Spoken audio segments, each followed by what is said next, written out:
Salut à toi et bienvenue sur Gainvest. Nous sommes dans la deuxième partie de la vidéo que j'ai commencé dans l'épisode précédent. Dans l'épisode précédent, on a parlé du premier interview que le président de la transition a eu avec Alain Foka en 2021, 3 mois après la prise du pouvoir, pour expliquer le besoin, les raisons d'être de la prise du pouvoir et la constitution du CNT pour mener à bien cette période de transition et définir un nouveau gouvernement de droit pour repartir sur de nouvelles bases.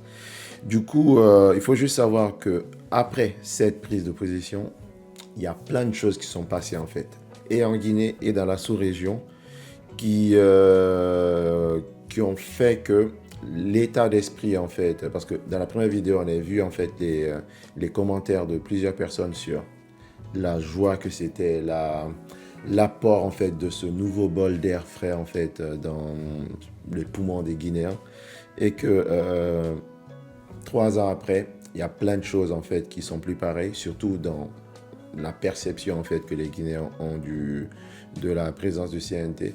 Mais durant ces 3 ans, il y a plein de choses qui sont passées. Il y a eu plein de réalisations et faut juste savoir que durant ces 3 ans, on a eu le procès du 28 septembre. On a eu le 18 décembre 2023, on a eu l'explosion du dépôt de carburant à Kaloum qui a eu plein de dégâts et a eu une influence sur l'économie. Pour dire que durant cette période, moi qui ai besoin de carburant pour alimenter mes groupes électrogènes, ça a été une période très très difficile. Mais bon, je suis le moins à plaindre parce qu'il y a des personnes qui ont perdu leur vie, il y en a qui ont perdu leur maison. Du coup, ça a été une période très très compliquée en Guinée. Et au niveau de la sous-région, on a eu l'émergence de ce qu'on appelle la ceinture des coups d'État, c'est-à-dire que on a eu une grosse vague de pays qui reprenaient le pouvoir par les militaires. Et ce terme était présent avant, mais il a pris encore de la force en 2020, après les coups d'État successifs dont la Guinée faisait partie. Et dans les pays comme le Mali, le Niger, le Burkina Faso, le Gabon. Et pour vous mettre dans le temps, au Mali, c'était 2020 et en 2021. En Guinée, au Tchad et au Niger et au Soudan, c'était en 2021. On a eu 2 coups d'État au Burkina en janvier et en septembre 2022. On a eu en Gambie et en Guinée-Bissau en 2022, au Niger et au Gabon en 2023, le Soudan et la Sierra Leone en 2023. Et il faut dire que tout cela, ça n'a pas plu à la CEDEAO et dans le but de se séparer de cette étiquette de zone à risque de zone de coup d'État, elle a appliqué des sanctions aux pays concernés, dont la Guinée. Et cela a débuté dès le 8 septembre 2021, c'est-à-dire 3 jours après la prise du pouvoir. Durant ces années, il y a aussi l'évolution des relations entre ces pays qui sont dans la ceinture de coup d'État avec l'Occident et la rentrée dans l'équation des nouveaux pays comme la Turquie et la Russie. Et ce qui a donné lieu le 16 septembre 2023 à la création de l'AES qui vous parle, qui est l'Alliance des États du Sahel, en 2023, composée du Mali, du Niger et du Burkina Faso. Vous allez me dire, mais pourquoi ça a un impact sur la Guinée? Mais il faut savoir que on a proposé à la Guinée d'intégrer l'AES, mais il a été dit que la Guinée n'a pas accepté pour des raisons qui sont propres au gouvernement. Et il faut savoir que la Guinée s'est désistée et n'a pas accepté l'adhésion, malgré que tous ces pays sont un peu dans le viseur de la CEDEAO qui maintient toujours les sanctions à ce jour Et en faisant des recherches, je me suis rendu compte que l'adhésion à l'AES demandait la création d'une monnaie commune nommée le Sahel. Et je pense que cela a été un peu compliqué par la Guinée parce que les pays, les autres pays qui composent cet AES étaient dans le franc CFA. Donc on pouvait dire qu'ils avaient une certaine cohérence dans leurs relations économiques et que la Guinée, si elle rentrait dedans, ça allait être un peu elle qui allait faire le gros boulot en fait pour s'intégrer. C'est mon avis, hein. Dites-moi ce que vous pensez sur pourquoi la Guinée a refusé l'adhésion à l'AES. Du coup, après cela, ce qui s'est passé en fait durant ces 3 années, on a eu la formation de l'AES. On a eu, si vous vous rappelez en fait, on a eu les Guinéens les Africains noirs qui ont subi en fait des actes racistes en Tunisie, qui ont dû être rapatriés en Guinée. On a eu des coupures massives d'Internet. On a eu la censure de la presse et des médias. On a eu des grèves avec le gouvernement, le syndicat guinéen et les enseignants. On a le projet Simandou qui va s'étendre jusqu'en 2040. On pourra avoir une autre vidéo en fait sur ça. Dites-moi ce que vous en pensez. Ça me permettra de faire des recherches dessus et on pourra en discuter. On a eu des aménagements routiers, on a eu des travaux urbains un peu partout, on a eu des réalisations. On a eu le renforcement des relations entre la Guinée et la Chine qui a facilité un peu la création de certains ouvrages. On a eu l'inauguration de l'échangeur Paul Kagame et bien d'autres éléments urbains. Et on a eu le président de la transition qui a fait des visites aux Nations Unies. On a eu la visite du président rwandais. On a actuellement le pont de péage de Tanene. Du coup, il y a plein de choses qui sont passées en Guinée. Mais maintenant, il faut se demander, est-ce que tous ces événements alignent en fait toujours la transition par rapport aux besoins que les populations ont de les voir toujours rester? Et est-ce qu'après tout ce temps, les visions sont toujours les mêmes? Est-ce que l'engouement en fait il y a 3 ans, en 2021, est toujours partagé en fait par les populations actuelles? Et pour en parler de cela, on va essayer de passer à la seconde partie de la vidéo, on va essayer d'analyser en fait une vidéo qui date du 19 novembre 2024. Donc c'est toujours récent, c'est tout récent, et qui est un débat entre plusieurs personnalités en fait qui parlent en fait de tout ce qui s'est passé depuis le 5 septembre 2021. Donc, dans la vidéo, il y a plusieurs intervenants et ça se passe en Guinée. Et on va essayer en fait de voir tout ce qu'ils mentionnent. Donc, on passe à la deuxième partie de la vidéo. La justice sera la boussole qui orientera les Guinéens. Mamadi Doumbouya s'était engagé à organiser une transition inclusive et apaisée. Plus de 3 ans après, quelles sont les avancées et les échecs? Quels défis reste-t-il à relever avant le retour des civils au pouvoir? Un retour, je le rappelle, initialement prévu au plus tard le 31 décembre de cette année. Et selon le calendrier qui nous avait été annoncé, la Guinée aurait dû être à quelques jours près, en ce moment même, en pleine campagne électorale en vue de l'élection présidentielle. Seulement voilà, le processus prend du retard, la transition s'éternise. Pour en parler avec le public, avec vous qui êtes présents ce matin ici au Centre culturel franco-guinéen, 3 invités, merci de les accueillir. Je vous les présente. Saïkou Oumar Baldé, bonjour. Bonjour. Avec nous également ce matin, Aliouba, bonjour. Bonjour Juan. Président du parti modèle, le mouvement démocratique libéral. Et à vos côtés, Alimatou Camara, soyez la bienvenue, bonjour. Oui, bonjour Juan. Et merci pour l'invitation. Et merci à vous d'avoir accepté notre invitation. Vous êtes avocate, militante des droits humains. Avant de donner le micro RFI au public qui s'impatiente, public venu très nombreux et qui souhaite évidemment s'exprimer ce matin, Alimatou Camara, qu'aviez-vous ressenti le 5 septembre 2021, le jour du coup d'État? Du coup, avant de commencer à réagir, la vidéo, en fait, elle date du 19 novembre 2024, donc il y a littéralement quelques semaines. Et on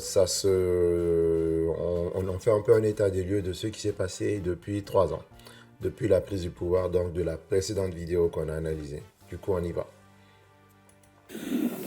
J'avoue que quand il y a eu le coup d'État et que j'ai vu les premières images du colonel à l'époque, j'ai eu un sentiment de peur parce que il était quand même à la tête des forces spéciales. Et pour moi, ces personnes-là n'étaient pas des personnes fréquentables. Et j'ai suivi, j'ai vu qu'il y avait plutôt de l'euphorie. Mais moi, je suis un peu du genre réaliste. Parce que j'ai compris qu'en 84, on était tous contents. En 2008, on était tous contents. Et je me disais que il fallait quand même qu'on gagne en maturité et qu'on observe pour une fois. Donc j'ai observé et j'ai pas été surprise de la suite des choses, parce qu'en Guinée, on a quand même un système de gouvernance civilo-militaire qui est un système qui n'est pas tendre avec les populations. Et on va en parler évidemment. Du coup, est-ce que vous êtes d'accord avec ce qu'elle dit? En tout cas, ce qu'elle dit là reflète un peu ce qui a été dit, ce qui a été vu dans les commentaires de la précédente vidéo, où les gens étaient contents, mais avec une certaine méfiance en fait de ce que le futur aurait à proposer. Et là, on est dans le futur. Maintenant, voyons si leur peur était justifiée.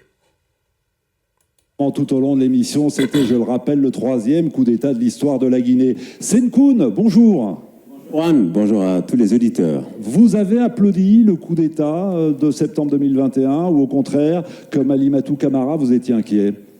Oui, au début, j'étais vraiment inquiet, voilà, de la façon dont s'est passé le coup d'État, et je me suis dit, ben, on va nous amener où encore?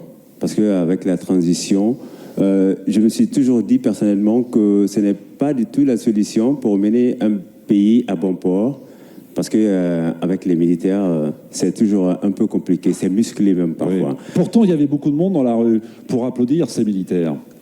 Oui, bien sûr, il y a eu beaucoup. Ça a été aussi le cas pour d'autres. Hein. Les autres coups d'État ont été aussi applaudis de la même façon, mais sauf que les résultats n'ont pas toujours été ce que la population s'attendait. Ouais. Ça veut dire que...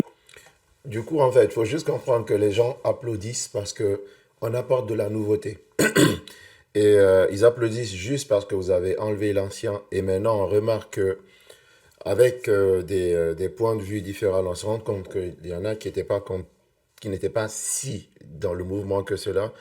Et on sait bien qu'en Guinée, peu importe la personne qui vient au pouvoir, la population, en fait, a une façon de voir, en fait, les futurs dirigeants d'une façon un peu idolâtrice, en fait. Donc, c'est important, en fait, de comprendre, en fait, leur point de vue et de se rendre compte que d'autres applaudissaient parce qu'ils ont toujours appris à le faire comme ça, en fait. On ne sait pas vraiment pourquoi ils applaudissaient, parce qu'il n'y avait pas matière à applaudir, en fait. C'était plus, ils applaudissaient la fin du précédent mandat et juste le petit bol d'air frais que ce nouveau gouvernement apportait, mais pas sur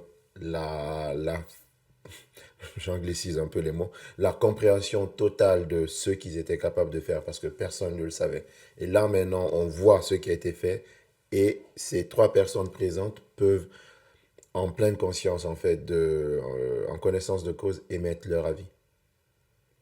Aujourd'hui, vous n'êtes pas surpris qu'à la mi-novembre, on n'ait aucune date dans le viseur pour savoir quand est-ce que cette transition se terminera? Ah non, pas du tout. Moi, d'ailleurs, comme je l'ai dit, moi, je ne suis pas déçu, mais au fait, je suis impatient que ça se termine. Oui. Parce qu'il y a ces choses, pour que nous puissions construire pour le pays, il faudrait que nous puissions passer la main aux civils. Aliouva, qu'avez-vous ressenti en septembre 2021? Il faut savoir que c'est pas forcément parce qu'un civil est au pouvoir, en fait, que être civil, en fait, est signe de bonne gouvernance. On a eu un civil avant. Il faut juste que la personne soit correcte et que la personne veuille le bien du pays et que la personne comprenne ce que veut le pays, en fait. Donc, franchement, personnellement, un bon civil ne fait pas forcément un bon gouvernant. Donc, c'est bien de se le rappeler de temps en temps. Matin du 5 septembre, honnêtement, je n'étais pas surpris parce que tout le monde voyait que la situation se détériorait et que le système s'était gangréné de l'intérieur et que le régime était très affaibli suite à la mobilisation citoyenne, politique et citoyenne dans le cadre du FNDC contre le 3e mandat et le changement de la Constitution. 3e mandat d'Alpha Condé. 3e mandat d'Alpha Condé, l'ancien président.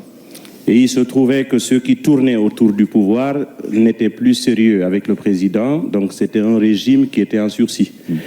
Et ce qui m'a rendu donc vous n'avez pas été surpris, vous, par ce Non, pas vraiment surpris, parce que quelques jours avant le coup d'État, dans un média du pays, je me disais que tout semblait aller dans tous les sens et que le président ne contrôlait plus la situation.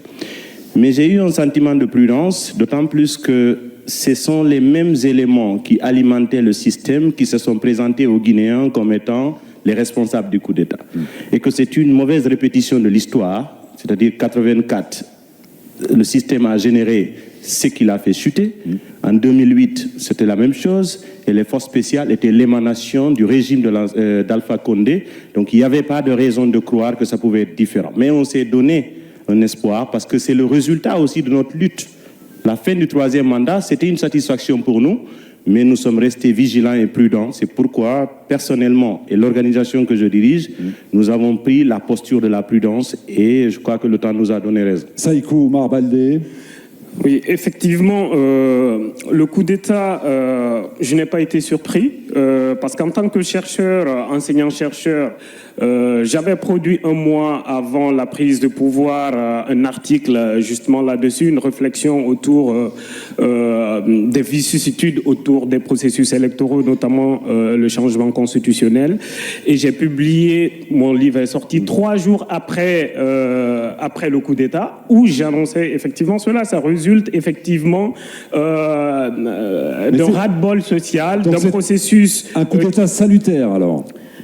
Un coup d'État, oui, parce que ça vient répondre en quelque sorte à un besoin de changement. En fait, il faut que les gens se rendent compte que on sort du contexte de la Guinée, en fait, qu'un coup d'État, des fois, ça reste la seule et unique solution que certaines populations peuvent avoir lorsque les moyens légaux, en fait, sont corrompus, en fait. Du coup, peut-être c'est le fait qu'on ait l'habitude, en fait, en Afrique, et particulièrement en Guinée, que peut-être je suis désensibilisé, en fait, à cette notion. Mais un coup d'État, pour moi, c'est... parce qu'il y a plein de façons de faire un coup d'État. Parce qu'en 2020, en fait, plein de gens nommaient la manière dont Alpha Condé gérait, en fait, voulait modifier la Constitution comme étant un coup d'État constitutionnel. Donc, ça reste quand même un coup d'État, mais le cas présent, c'est aussi un coup d'État, mais qui vient en réponse, en fait, qui était aligné avec le besoin de la population à ce moment-là. Qui était là, qui était exprimé notamment par le FNDC, par les partis politiques, par un certain nombre d'acteurs qui voulaient avoir ce changement-là. Donc, c'est intervenu, si vous me permettez, très rapidement, pour répondre à M. Senkou, qui, effectivement, avait ce même sentiment et qu'aujourd'hui, vous vous impatientez. Je veux dire que gardez un peu patience parce qu'il y a un processus à construire. L'idée, ce n'est pas de bâcler les étapes. Il y a des étapes à construire pas à pas et ce processus-là 2020 résulte en quelque sorte de l'absence de sérieux que nous avons connu durant ces dernières années. Alors on va avant les élections, le retour dans l'ordre constitutionnel. Bonjour Abdoul.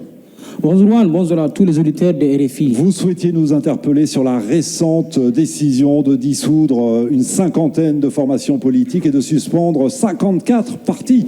Oui, Juan, 53 partis politiques ont été dissous, 54 suspendus, 67 mis sous observation par le ministère de l'Administration du Territoire et de la Décentralisation.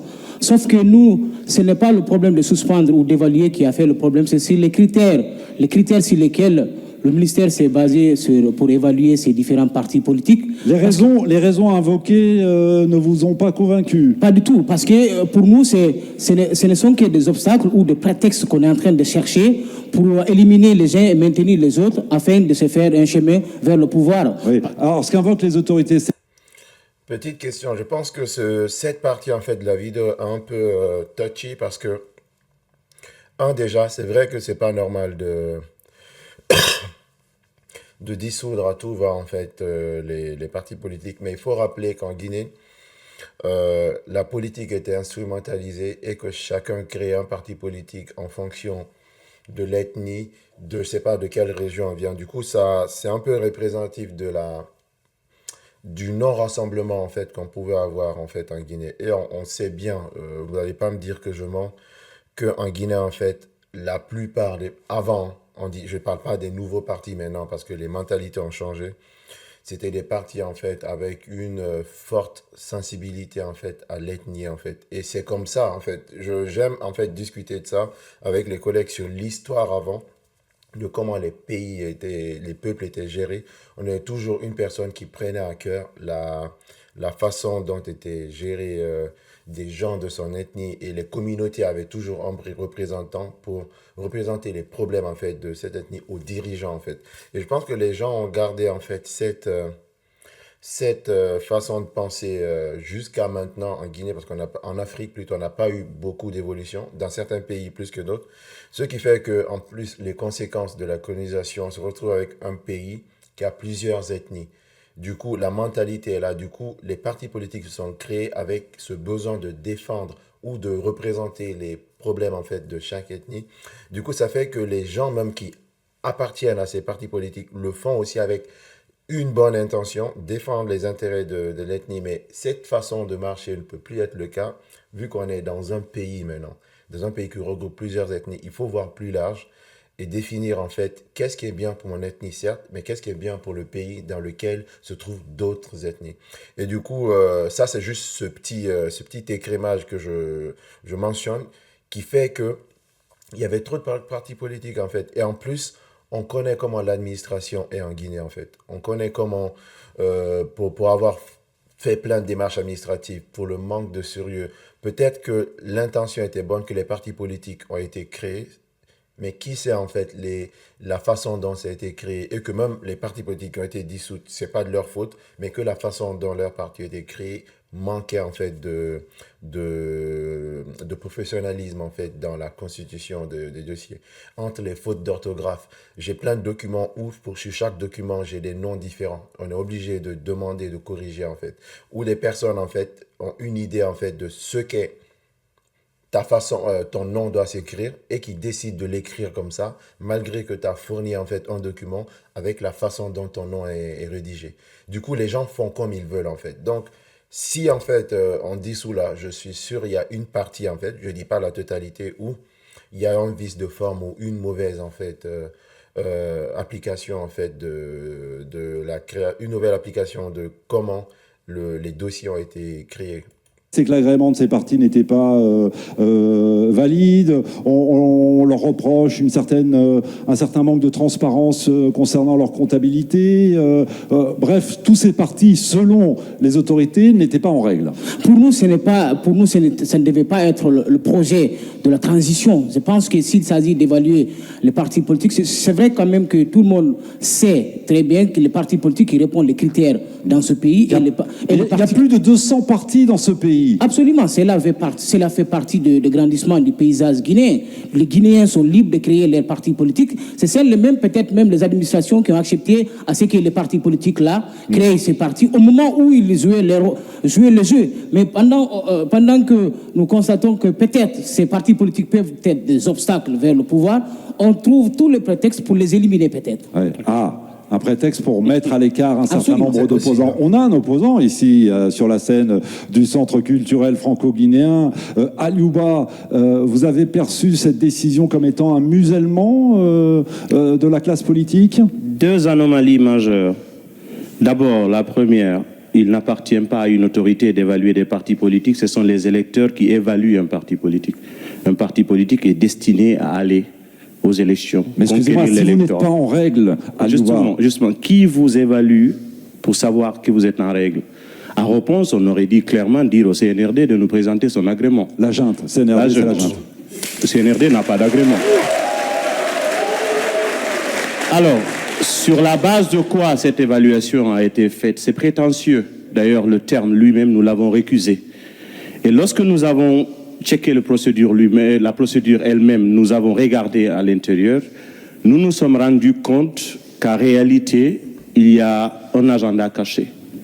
Parce que le fait de mettre des partis politiques en observation pour des partis comme le nôtre, le modèle est en observation. On nous reproche par exemple des questions de forme. On vous dit que vous n'avez pas paraphé toutes les pages de vos états financiers. Alors que de façon très simple, lorsque l'administration a besoin... Là, en fait, juste pour vous dire que là, ça c'est là que la limite de ce que j'ai dit avant, en fait, commence. Donc, j'ai pas raison sur toute la ligne et que il peut apparaître qu'il y a des agendas cachés, mais je peux pas moi le prouver. Donc on va l'écouter dire en fait jusqu'où en fait il valide son idée. Besoin de vérifier les comptes d'un parti politique, vous avez juste à interroger la banque et voir la réalité des états financiers. Vous n'avez pas besoin de faire du bruit pour ça. En plus, le ministère tient plus un discours politique qu'un discours technique. Il y a en réalité une menace qui plane. C'est une sorte de chape de plomb qu'on met sur les partis politiques. On sait que sur la base des engagements pris, que la transition finit le 31 décembre, oui. Le chef de la junte, le général Mamadi Doumbouya, avait dit clairement qu'il ne passerait pas un jour de plus à la tête de la Guinée après le 31 septembre. Jusqu'à preuve du contraire, nous nous en tenons à ça. Maintenant, trouver de quoi occuper les partis politiques pour leur dire, attention, si vous vous bougez, on va vous éliminer. On va leur rétorquer clairement que la transition n'est pas légale, le CNRD n'a pas d'agrément, vous n'avez pas la prétention de nous imposer une quelconque légalité, parce que les organisations politiques sont plus vieilles que la junte militaire et elles sont plus légitimes. On va donner la parole à Alimatou Camara et au conseiller du Premier ministre dans un instant, mais je voudrais qu'on... Du coup, qu'est-ce que vous pensez en fait de ce que M. Ali Ouba en fait il a dit? Il émet en fait des termes qui sont tangibles et qui sortent pas de nulle part. Au public qui s'impatiente. Bonjour Alpha. Oui, bonjour Annie. Soyez bienvenue à toute l'équipe d'Appel sur l'actualité à Conakry. Vous aussi, vous souhaitiez réagir sur cette décision concernant les partis politiques? Oui, j'ai salué cette décision avec d'autant plus de raisons qu'en 2020, j'ai fait mémoire de master en sciences politiques dont la thématique portait sur les partis politiques en Guinée. Soit dit en passant. Alors, jusqu'au mois d'octobre 2020, il y avait 184 partis politiques. Aujourd'hui, plus. Et sur l'ensemble de ces partis, il n'y a pas 5, et je suis formel dans ce que je suis en train de vous dire, il n'y a pas 5 qui sont capables de tenir des assemblées générales hebdomadaires pendant toute l'année. Alors qu'un parti politique, au minimum, ce sont des militants, c'est l'implantation, c'est l'éducation politique des militants, mais aussi et surtout la participation aux élections.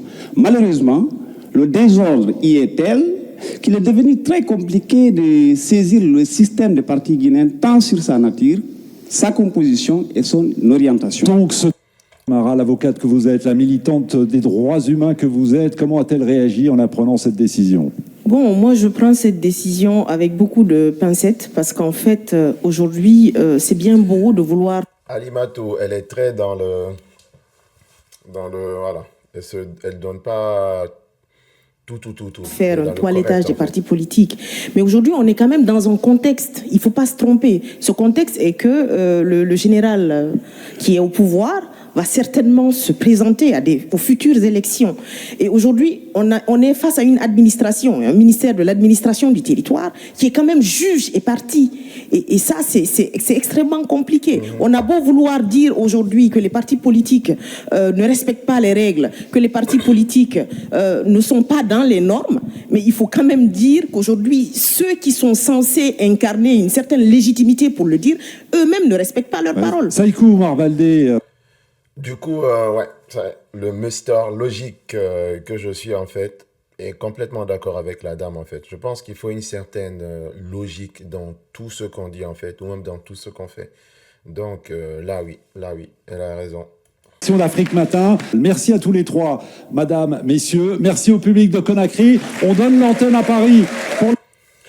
Du coup, ça se termine en fait sur cette note. Et d'après vous, en fait, qu'est-ce que vous pensez de chacune des personnes qui ont participé?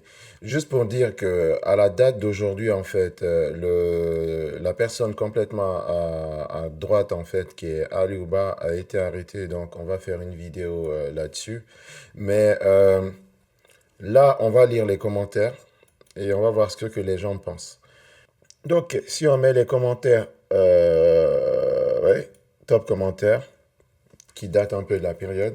Nous comptons sur toi, monsieur Ali Ouba. Ok, il y a un soutien.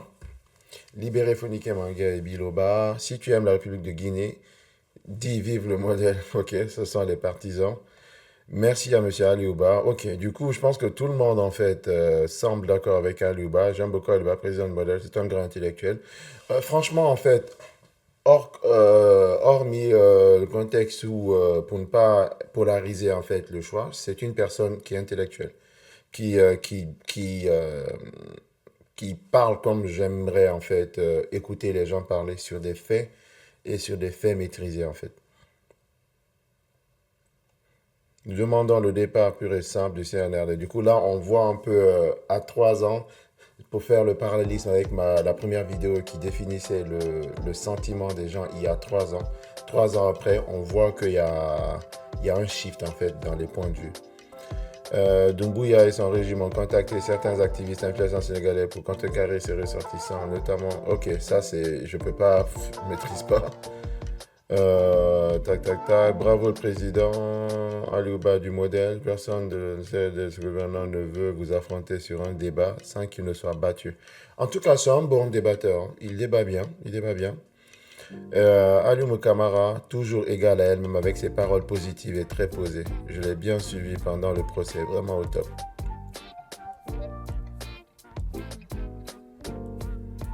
Ok. On parle de France, ok. Peu importe les valeurs du membre du gouvernement, le peuple est plus valeureux que le gouvernement. Un bon gouvernement est celui qui défend son peuple. Ah, c'est ce que je disais. En théorie, hein, pour tout intérêt, pour sa prospérité. M. Aliouba met l'intérêt du peuple avant, donc il est un bon président pour la Guinée. Ok, allez. Vraiment impressionnant par Ali Matouba pour ses prises de position courageuses en tant que femme. Qu'est-ce que ça veut dire? Ok, du coup, on monte pour voir les commentaires récents.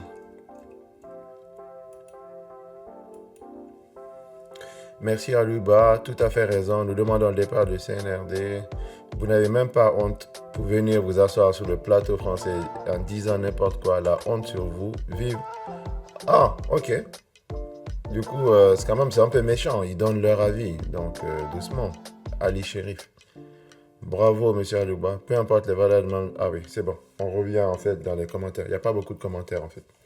Donc voilà. Donc dites-moi ce que vous pensez de cette vidéo parce que la troisième partie de la vidéo sera l'allocution en fait de fin d'année. Donc on va dire un mois après ce débat du président de la République. Donc on se retrouve dans la troisième partie de la vidéo. Donc dites-moi ce que vous pensez des différentes interventions et j'espère qu'on aura le maximum d'idées partagées. Allez, à bientôt pour la troisième vidéo. Ciao, ciao.